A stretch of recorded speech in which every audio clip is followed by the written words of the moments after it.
الحمد لله وكفى وسلام على عباده الذين اصطفى أما بعد أعوذ بالله من الشيطان الرجيم بسم الله الرحمن الرحيم يا بني إسرائيل اذكروا نعمتي التي أنعمت عليكم وأني فضلتكم على العالمين واتقوا يوما لا تجزي نفس عن نفس شيئا ولا يقبل منها عدل ولا تنفعها شفاعة ولا هم ينصرون وإذ ابتلى إبراهيم ربه بكلمات فأتمهن قال إني جاعلك للناس إماما قال ومن ذريتي قال لا ينال عهد الظالمين اے بنی اسرائیل، میں نے تم کو جو نعمتیں بخشی تھی اور دنیا بھر پر تم کو فضیلت عطا کی تھی اس کو یاد کرو، اور اس دن سے ڈرو جس دن کوئی شخص کسی کے کام نہ آئے گا، نہ کوئی معاوضہ قبول کیا جائے گا، نہ سفارش کام آئے گی اور نہ انہیں کوئی مدد پہنچ سکے گی۔ جب ابراہیم علیہ السلام کا ان کے رب نے چند باتوں میں امتحان لیا تو وہ اسے بجا لائے۔ حق تعالیٰ نے ارشاد فرمایا، میں تجھے سب لوگوں کا پیشوا بناؤں گا۔ ابراہیم علیہ السلام نے کہا میری اولاد میں سے بھی۔ ارشاد ہوا میرا وعدہ نافرمانوں سے متعلق نہیں۔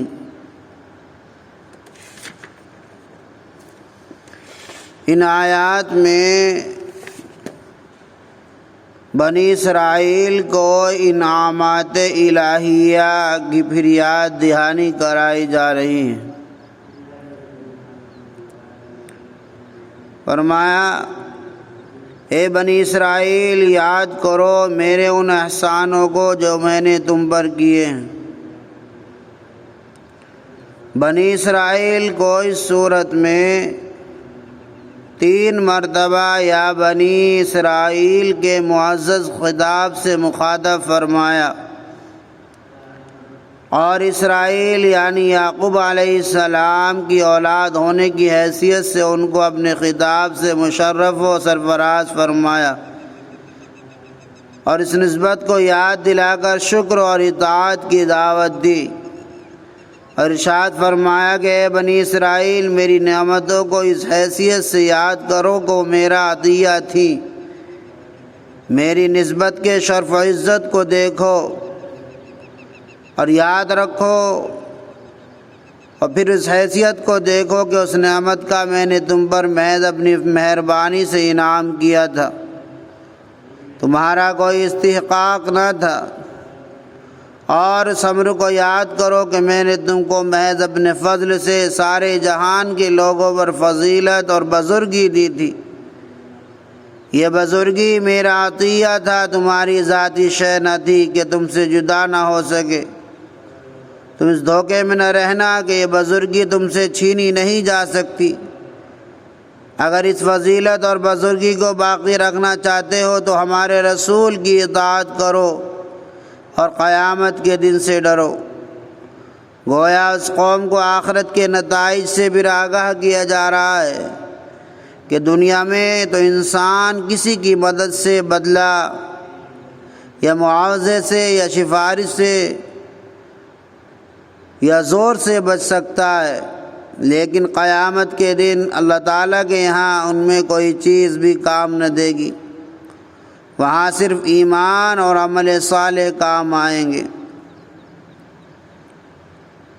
محترم سامعین، نعمتوں کی یاد دہانی کا مقصد وہی دعوت اسلام اور حقانیت اسلام کی طرف اشارہ ہے کہ اللہ تعالیٰ کے انعامات و احسانات کی شکر گزاری میں حضرت محمد صلی اللہ علیہ وسلم پر ایمان لے آؤ، ورنہ پھر انکار کی صورت میں تم عذاب قیامت سے بچ نہیں سکتے۔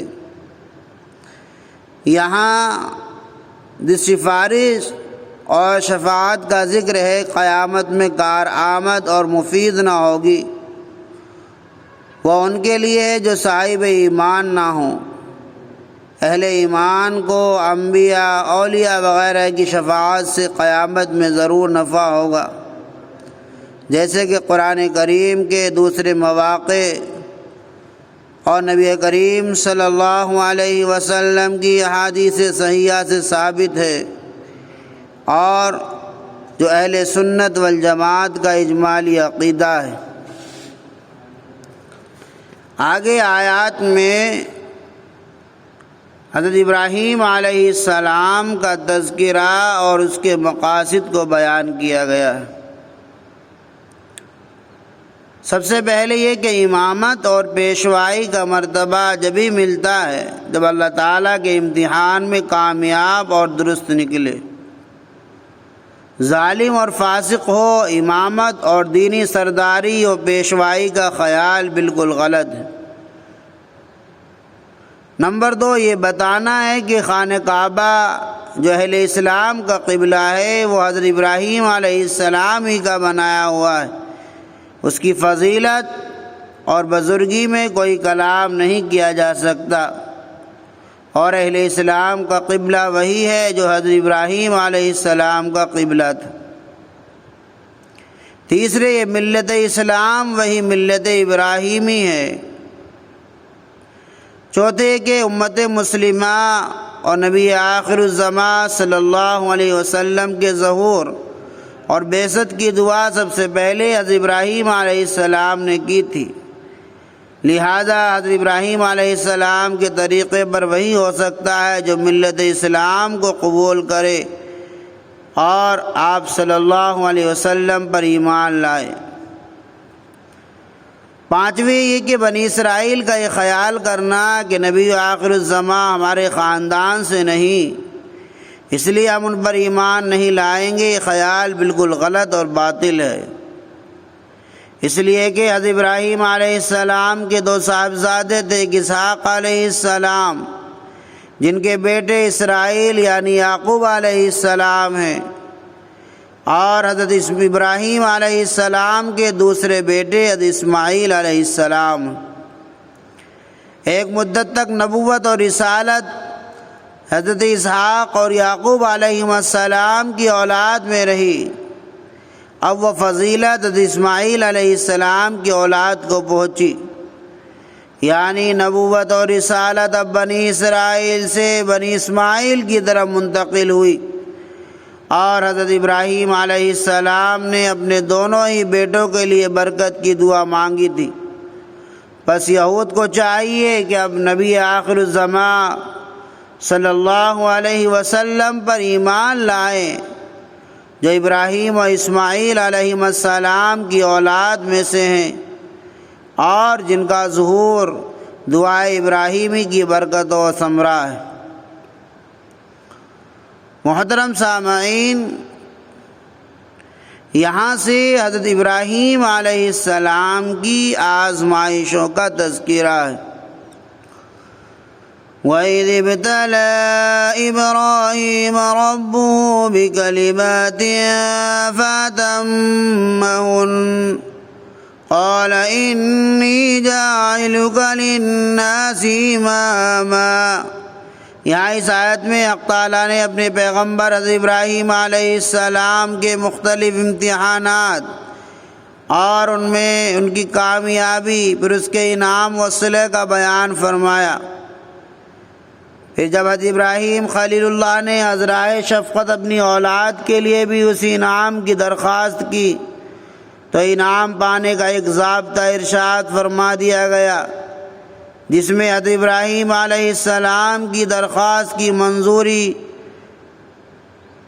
دی گئی، یہ انعام آپ کی ذریت کو بھی ملے گا، مگر جو لوگ ذریت میں نافرمان، فاسق اور ظالم ہوں گے وہ یہ انعام نہ پا سکیں گے۔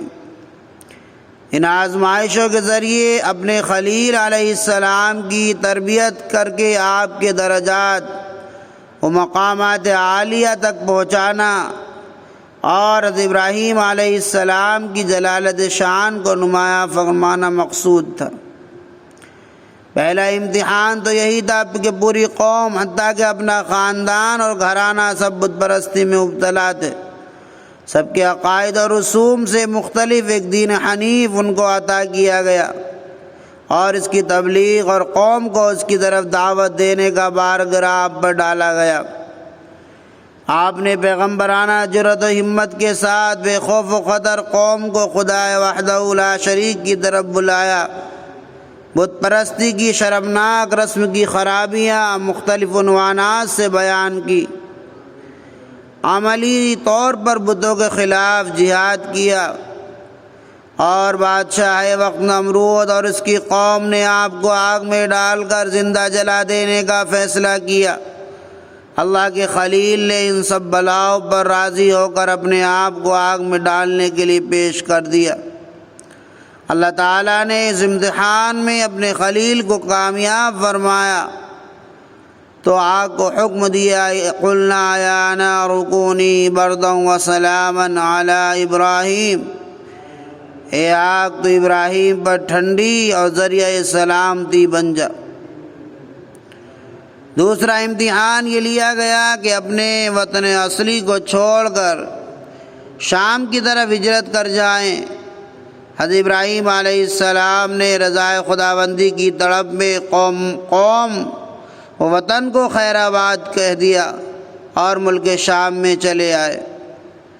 پھر کچھ عرصے بعد یہ حکم ملا جو تیسرا امتحان تھا کہ بیوی ہاجرہ اور ان کے شیرخوار بچے اسماعیل کو ساتھ لے کر شام سے کوچ کر جائیں۔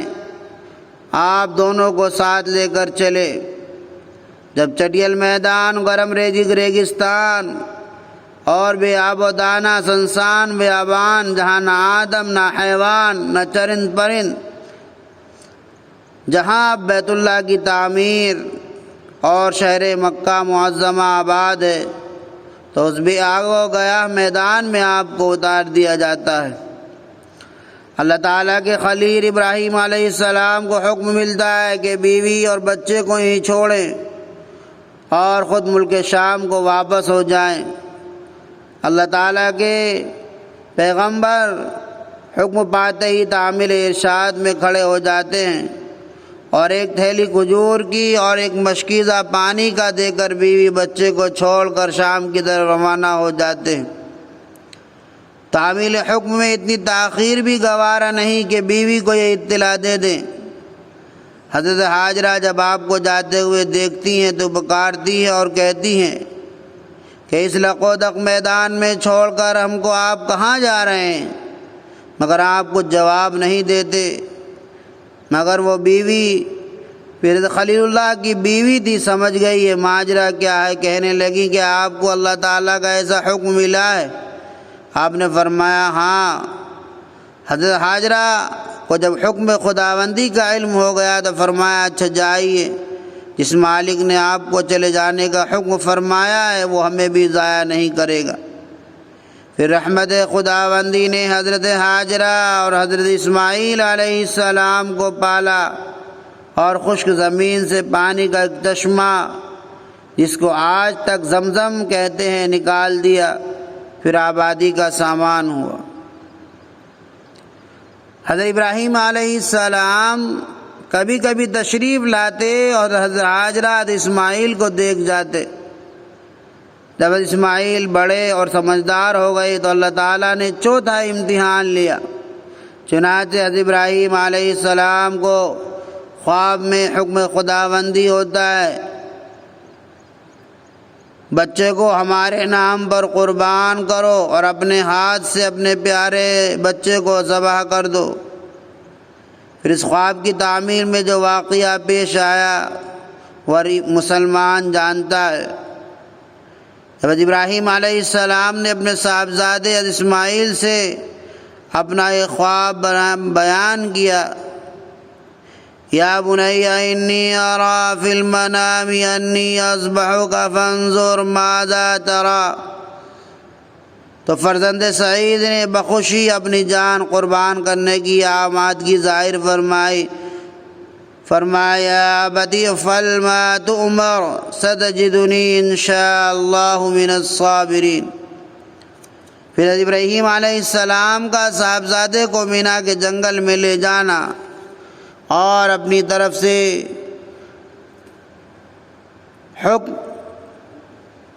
حق تعالیٰ کی پوری تعمیل میں حضرت اسماعیل کے گلے پر پوری طاقت سے چھری پھیر دینا، مگر چھری کا ایک بال بھی نہ کاٹنا، اور پھر جنت سے ایک فدیے کا آنا اور اس کا ابراہیم علیہ السلام کا ذبح کرنا، اس سنت ابراہیمی کا آنے والی دنیا کے لیے دائمی سنت قربانی بن جانا، اور حق تعالیٰ کی طرف سے ابراہیم علیہ السلام کو صدقت الرؤیا ارشاد فرمانا کہ خواب میں جو کچھ آپ نے دیکھا اس کو پورا کر دیا۔ محترم سامعین، ان امتحانات کی تکمیل اور کامیابی کا انعام اور صلہ یہ ملا کہ انی جاعلک للناس اماما، اللہ تعالیٰ نے فرمایا میں آپ کو لوگوں کا امام و پیشوا بنانے والا ہوں۔ جب ابراہیم علیہ السلام کو اپنے متعلق یہ خوشخبری سنائی گئی تو اس پر ابراہیم علیہ السلام نے درخواست پیش فرمائی، قال من ذریتی، میری اولاد میں بھی۔ حضرت ابراہیم علیہ السلام نے عرض کیا کہ میری اولاد اور نسل سے بھی امام و نبی بنائیں۔ اس پر حق تعالیٰ کی طرف سے جواب ملا، قال لا ینال عہد الظالمین، یعنی آپ کی یہ درخواست منظور ہے، مگر اس کا ضابطہ سن لیجئے کہ میرا عہد ظالموں اور خلاف ورزی کرنے والوں کو نہیں ملے گا۔ چنانچہ ایک مدت دراز تک امامت و قیادت حضرت ابراہیم علیہ السلام کی نسل کے اندر حضرت یعقوب علیہ السلام کی اولاد یعنی بنی اسرائیل میں رہی، لیکن جب وہ ظلم کے مرتکب ہوئے اور شرک اور تحریف تورات و انجیل اور قتل انبیاء اور نافرمانی احکام وغیرہ وغیرہ مبتلا ہوئے اور منصب امامت کے بالکل اہل نہ رہے تو یہ امامت بنی اسرائیل سے بدل کر اسماعیل علیہ السلام کی اولاد میں خاتم النبیین صلی اللہ علیہ وسلم کے سپرد ہو گئی۔ محترم سامعین، خلاصہ یہ ہے کہ یہود جو دعوے دار تھے کہ نبوت ہمارا ہی ورثہ ہے اور امامت و نبوت و رسالت بنی اسرائیل میں ہوتی چلی آئی ہے، اس لیے ہم اسماعیل نبی کا اتباع نہیں کر سکتے، تو اس کے جواب میں حضرت ابراہیم علیہ السلام کا ذکر فرمایا گیا اور یہ ثابت فرمایا گیا کہ امامت اور پیشوائی کا منصب و مرتبہ جبھی ملتا ہے جب اللہ کی کامل اطاعت و فرما برداری ہو اور اللہ کے امتحان میں کامیاب نکلیں۔ ظالم اور فاسق ہو کر نہ امامت اور دینی پیشوائی کسی کو ملی ہے نہ آئندہ ملے گی۔ خدا پرست انسانوں ہی کے لیے امامت و نبوت مخصوص رہی، خواہ وہ اسرائیلی ہو یا اسماعیلی ہو، سلسلہ نسب کو کوئی دخل نہیں۔ دعا کیجئے کہ اللہ تعالی ہمیں ظالمین و فاسقین کے گروہ میں شامل ہونے سے بچا لے، ہر حال میں اپنے دین کی حفاظت فرمائیں اور اسلام پر ہم کو استقامت بخشیں۔ اللہ تعالی ہماری حالتوں پر رحم و کرم فرما اور ہم کو اسلام سے سچی محبت عطا فرما، اور اسلام کی بدولت دین و دنیا میں عزت غلبہ اور شوکت نصیب فرما۔ آمین۔ وآخر دعوانا الحمدللہ رب العالمین۔